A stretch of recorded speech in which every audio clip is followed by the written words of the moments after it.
one more story for you guys. Please keep clapping for senior visual effects, ELMA.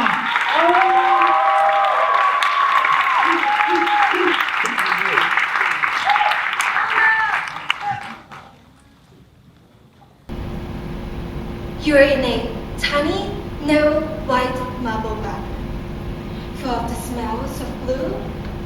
Using a hair dryer to blow dry a wet, sticky, cotton-covered dildo. To clarify, it is an artwork, a penis-shaped tampon.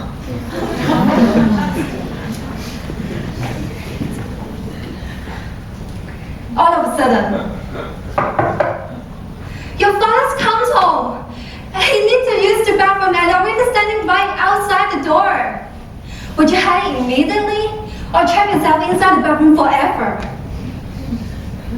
I freaked out at that time. I tried to find a way to hide it, but it's huge. Where can I hide this in a tiny bathroom? At the same time, I asked myself, why should I be afraid of showing my own artwork?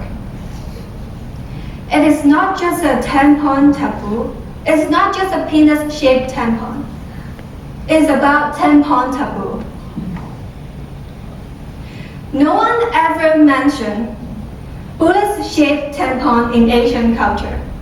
Not even in Hong Kong sex education. From what my grandmother told me and my research, if you use a bullet-shaped tampon, you're not pure anymore. Because if you use it, you will lose your virginity. And when you lose your virginity, you're not pure anymore. Also, men will not like you. I totally disagree with this. To determine whether you're pure, it's not by what kind of tampon you use. It's by your behavior. And we should never, ever judge people by their virginity. I was confronting a healthy and serious social problem for this artwork. So I opened the door, told my father, don't worry, it's just my artwork. He went into the bathroom, looked at the penis-shaped tampon. Without saying anything, he closed the door.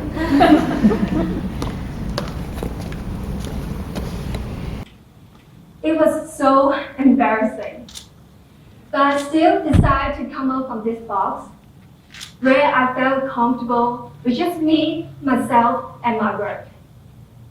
I showed my father my artwork and what kind of artist I am. I know I'm always a little girl in my father's eyes, but I cannot stay as a little girl forever. So who built this limitation for you? Can you escape from the box?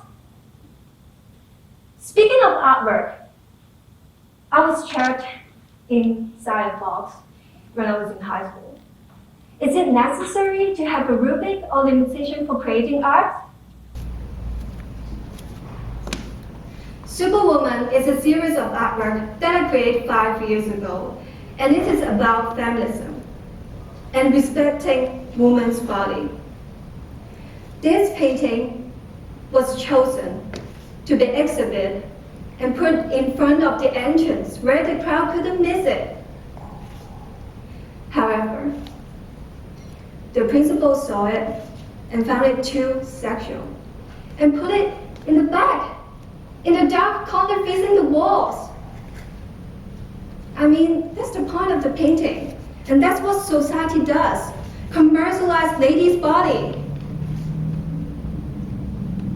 After I graduated from high school, I had an interview with the Baptist University.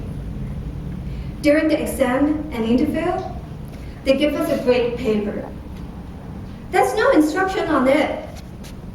But I saw all the other students, they just draw and fill in every single box. Why? Why can't we draw off the grid? So I used the whiteout to remove the grid and draw something on it. One of the interviewers, an artist, Justin Wong, asked me, "Why would you make the paper blank?"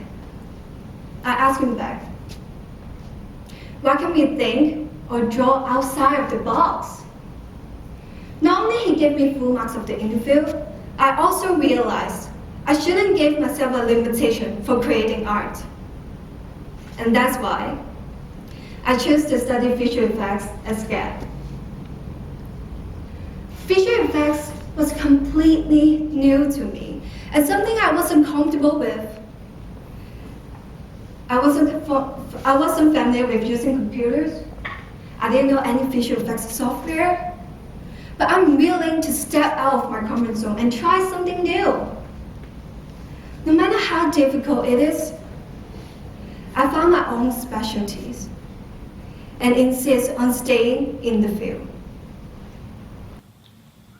Then finally, I got my very first internship from Digital Domain in Beijing a few months ago. Woo!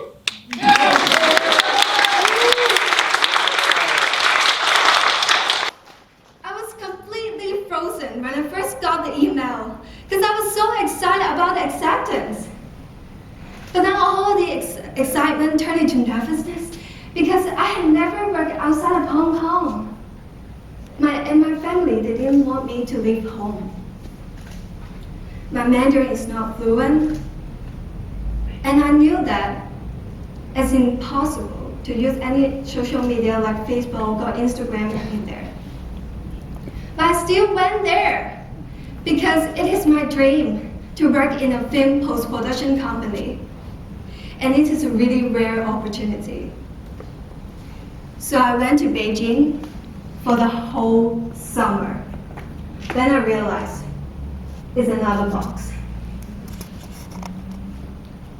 This box is not built by myself, but the government. And it's not easy to reach to the outside world. People there told me they find it difficult to leave China or work in other places because they only know Mandarin. Then I experienced what people call living behind the walls. Why do the government build their own world? I guess everyone here knows the truth.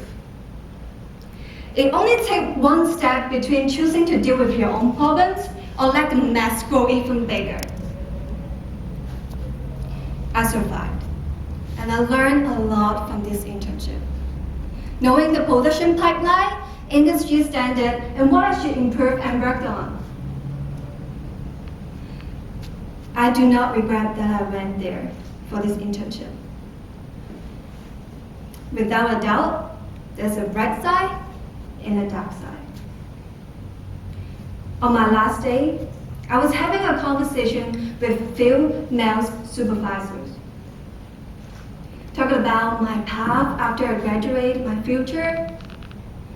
One of the male supervisors told me, females are not suitable to work in this film post-production industry. I was shocked that he said this directly to me. I felt shame at the time. I felt like I was failing my professors. Perhaps I didn't do a good job in making him feel this way. But I didn't think about it too much.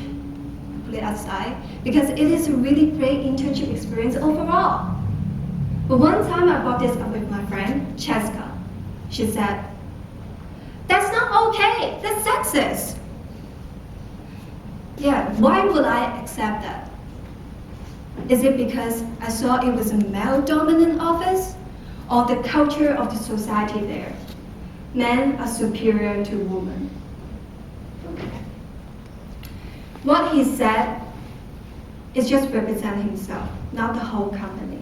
Perhaps he said this for a good reason, but still, it was disrespectful and sexist. I understand we should set a limitation or standard to examine artists who want to get into this industry. But it shouldn't be defined by gender, but the skills level. People keep giving me bigger and bigger boxes, but I cannot keep being in there. The moment I step out from the bathroom to the dark living room and show my father my artwork and what kind of artist I am, it's like stepping into the society and associate with different people and artists. I know these boxes is not easy to destroy because changing a system or culture is difficult, but you can escape from them. I'm reckless. It is one of my weaknesses, but also my strength. I always have a fire in my heart, and there's nothing can stop me from chasing my dream, or nothing can bring me down, like what my virgin teller told me. They told me different things about my life. When I feel confused about my future, then they taught me one thing, is that life is not arranged. You are the only person who can make a decision and take charge of your own life at the end. So,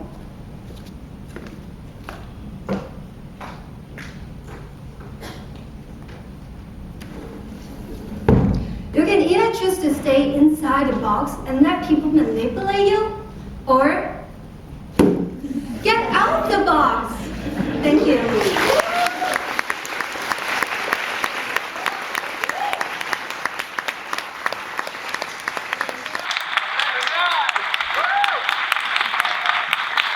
Let's bring all our Scad helpers out.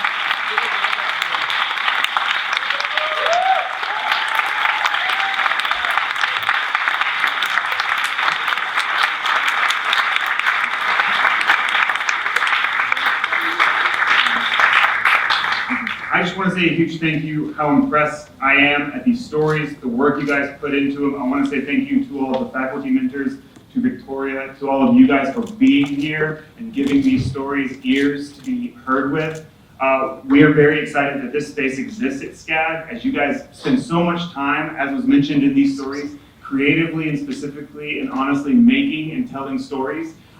We are very happy that there is a space that exists to tell yours. So Scad Talks is just, it's an amazing thing. I love hearing these things. One more round of applause for everyone.